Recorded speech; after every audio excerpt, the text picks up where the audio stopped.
qytetar ka 10 muaj kontribute në Shqipëri dhe ka pjesën tjetër në Itali, ai mund të përfitojë vetëm pensionin shqiptar, më falni, pensionin italian, por nuk përfiton pensionin shqiptar sepse duhet të kesh minimalisht 1 vit kontributi.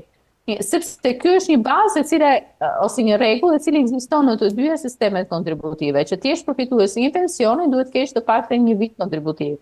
Që ti jesh përfitues i një ndihme siç është për barlindjen ose si për periudat e përkohshme të paaftësisë në punë, e thënë thjesht për me raport, duhet kesh 1 vit kontributiv. Kështu që në këtë rast janë ata që cilët nuk përfshihen. Nëse rastet e tjera janë të përfshira, pasi përfshihen pensionet e pleqërisë, pensionet e invaliditetit, pensionet e familjare, përfshihen njëkohësisht individët të cilët janë në marrëdhënie pune kur janë me kontratë mes dy shteteve. Dhe gama ose gjërësia kësaj marrëveshje është realisht shumë e mirë dhe është një bravo shumë e madhe për të gjithë ata individ që e ka negociuar. Qartë, ndërkaq, sa i takon moshës së daljes në pension, ka dallim midis Italisë dhe Shqipërisë? Po, ka një dallim dhe marrëveshja në këtë rast përcakton moshën e daljes në pension në bazë të secilit ligj të secilit vend. Pikërisht. Prandaj, sepse kisha një përshtypje që nuk është e njëjtë mosha në daljes pension. Jo, nuk është e njëjtë. Italia në këtë rast hyn nga shtetet të cilët kanë numrin më të lartë të viteve për të dalë në pension. Pra 67 vjeç që është mosha për burra dhe për gratë, është realisht nga moshat më të larta për dalje në pension në të gjithë vendet e Bashkimit Evropian.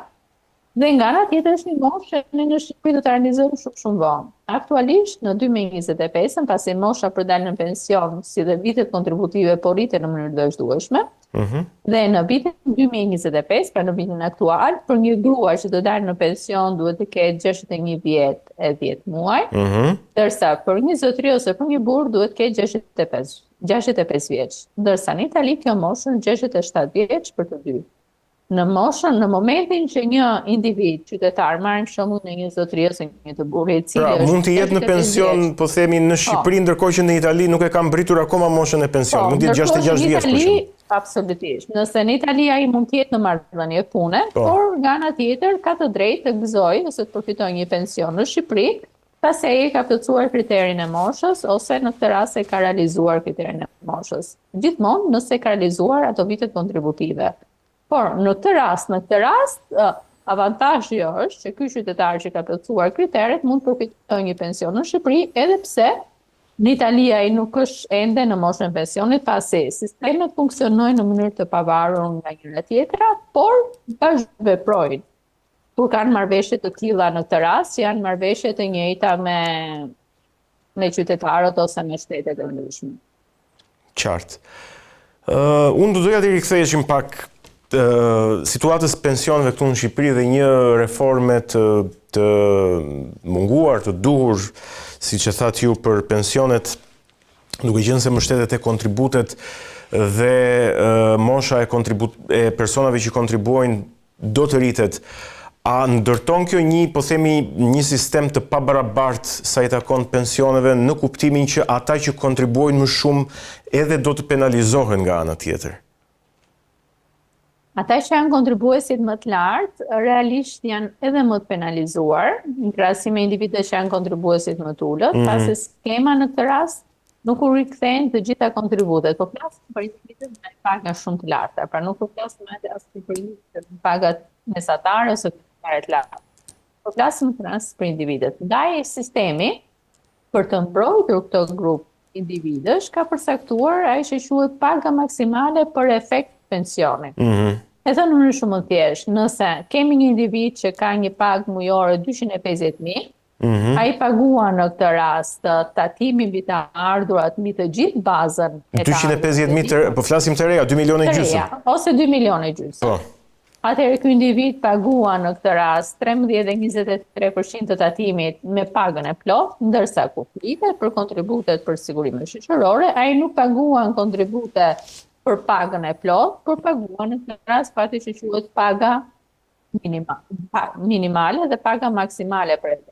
Dhe në këtë rast paga maksimale është mbi 1.700.000. Pra edhe pse ai ka pagë më të lartë, ai paguan për kontributet sigurimi shoqërore pikërisht mbi një pagë 1.700.000 është diçka më lartë në këtë rast. Ai është ndikmesa për këtë grupim në këtë rast pikërisht për të mos në thonjza i përsekutuar këtë individ paguajnë më tepër, por ndërkohë që sistemi nuk ja u kthen. Pyetja ime fundit është pikërisht kjo. Në kuadër të kësaj që ju po thoni, pra si mund të bëhet një reformë e tillë, si mund të mendohet një ndryshim i cili të jetë edhe më i drejtë, pra mos kemi në thonjza këtë lloj persekutimi, nga ana tjetër edhe dinjitoz për të moshuarit. Në këtë rast ka dy elemente. Para që janë hyrja, pra në këtë rast sa dert kontribut, nëse duam të marrim një pension më të lartë. Në dyta në këtë rast dalja që nuk kuptohet se si llogaritet vlera për të përfituar një pension më të lartë. Ajo në këtë rast që ne po shohim dhe po ndjejmë tani është pikërisht efekti i tranzicionit shqiptar për mos pagimin e kontributeve vullnetare, pasi qytetarët të cilët kanë ndërtuar rregullisht kontributet për sigurimin shoqërore dhe kanë vitet e plota të punës, automatikisht ka një pension shumë herë më të lartë se sa qytetarët, të cilët kjo gjë u mungon. Ndaj në këtë rast gjithmonë thirrja ime ka qenë paguani kontributet e sigurimeve shoqërore. Mendoni për të ardhmen tuaj, mendoni për nesër, kur vjen mosha e pensionit, janë gjithmonë më të kufizuar. E dyta në këtë rast, efekti ose që sjellin në këtë rast të gjitha ato ndryshimet ligjore ose ato reformat që neve folëm. Dhe këtu në këtë rast lidhet se sa do jetë masa e zëvendësimit që kuptohet një individ me një pagë minimale 40.000 lekë, sa përqind e kësaj pagës është e barabartë me pensionin që ai do marrë. Dhe përgjithsisht ligji shqiptar nuk e ka të përcaktuar në këtë rast se sa duhet të jetë raport zëvendësimi, ka qenë dikur në 70-75% pagës, por prej vitesh ky nuk është, pra që nga 2005.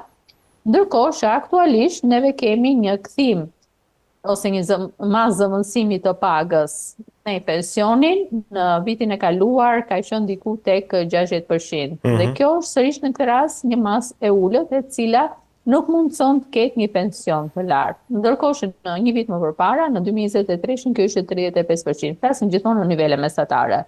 Që nuk kuptohet që nëse ke një pagë 40.000 lekë, atëherë ti ke një 35% pension. Dhe kjo në këtë rast e bën pensionin të jetë më i kufizuar, më i vogël dhe duke qenë më i kufizuar, më i vogël, automatikisht është më e vështirë për të marrë. Ndaj ka dy elementë. E para në këtë rast të ulet informaliteti që të gjithë qytetarët e punësuar të derdhin kontributet për sigurimin shoqëror në bazë të pagës reale.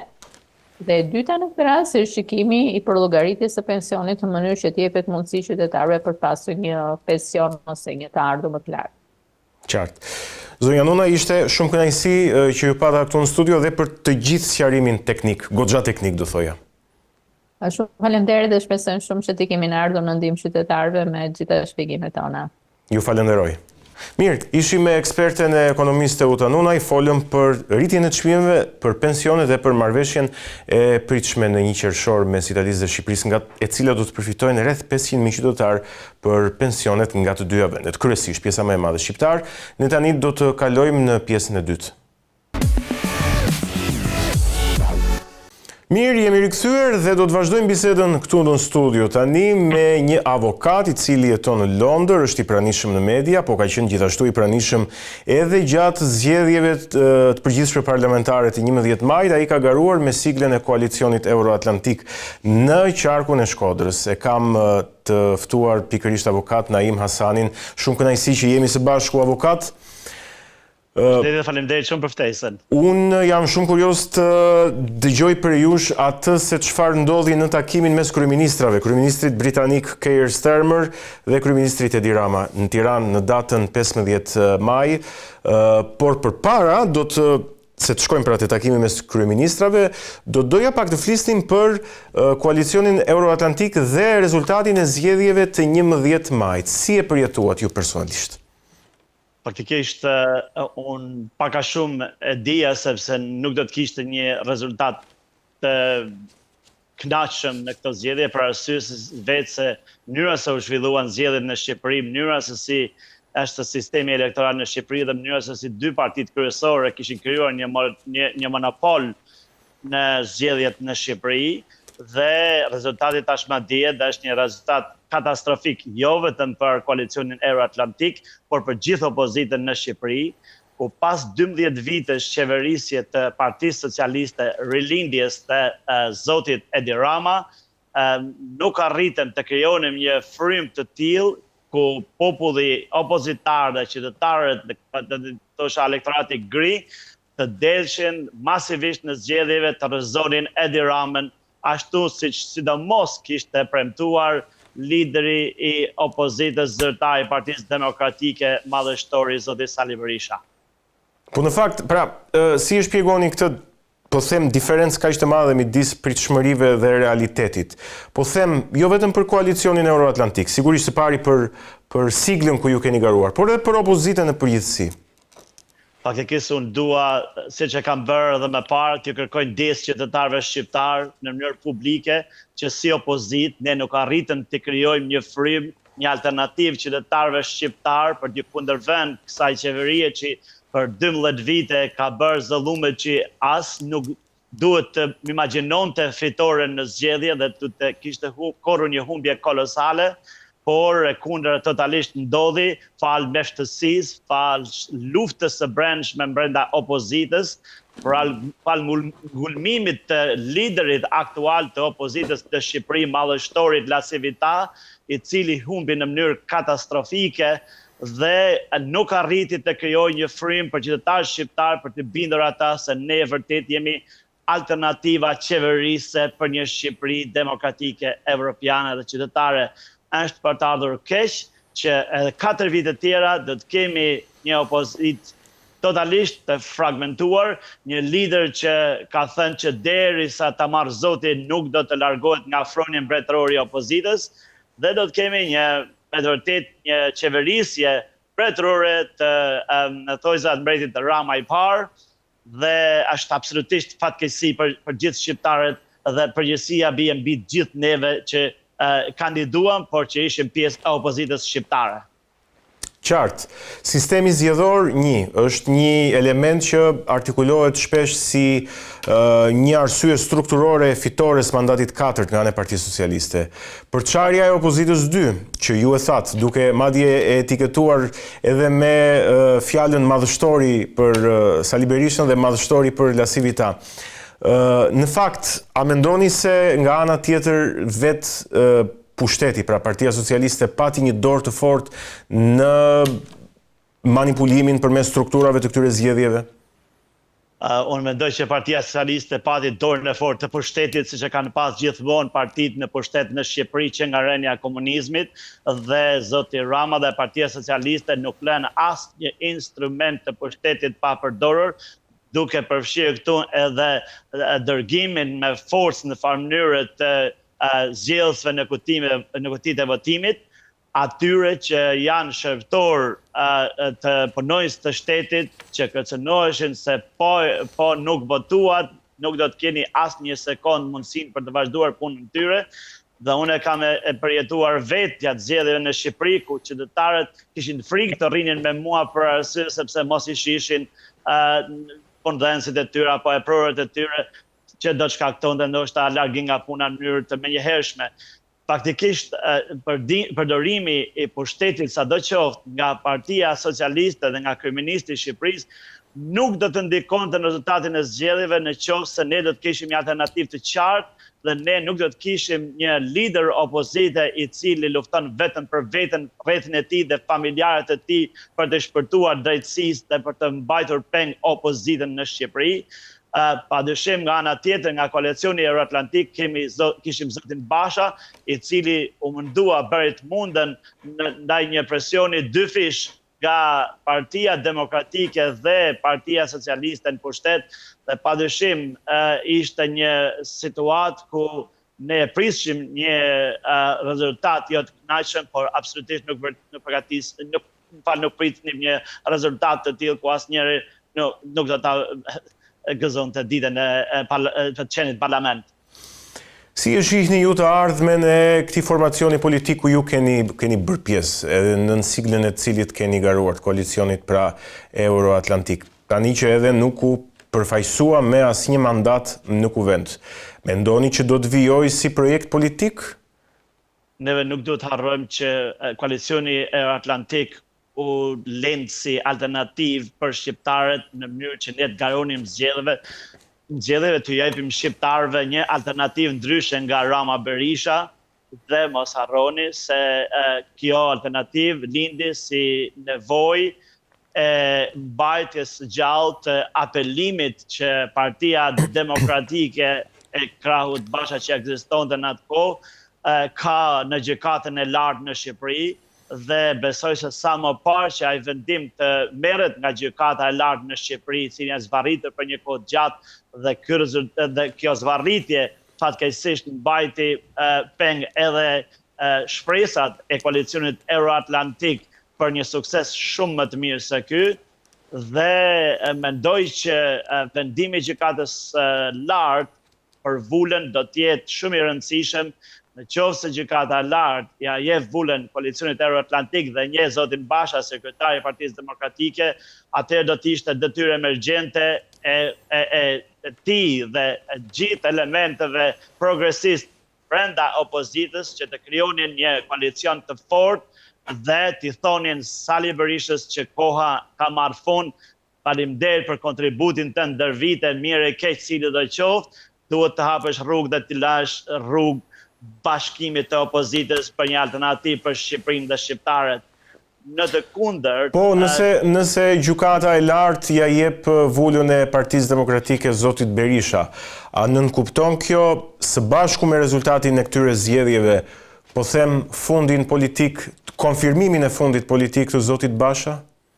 Absolutisht, ne jemi demokrat të gjithë si zoti Basha si unë, dhe aderimi jonë do të jetë gjithmonë në opozitë, si parti e djathtë, si të djathtë të shqiptarë, dhe Partia Demokratike duhet brenda vetvetes të reflektojë thellë se pas 12 vitesh të pushtetit dhe krimeve të njëpasnjëshme të vërtetuar edhe me vendime gjykatash dhe hetimet e pafund që SPAK ka marrë ndaj rilindjes, duhet që Partia Demokratike, leadershipi aktual i saj të kuptojnë që kur nuk do të vinë në pushtet me liderin aktual, me mënyrën se si është organizuar, shqiptarët nuk i votojnë dhe nuk do të votojnë aq më shumë në zgjedhjet e ardhshme në vitin 2029 apo kur do të mbahen ato.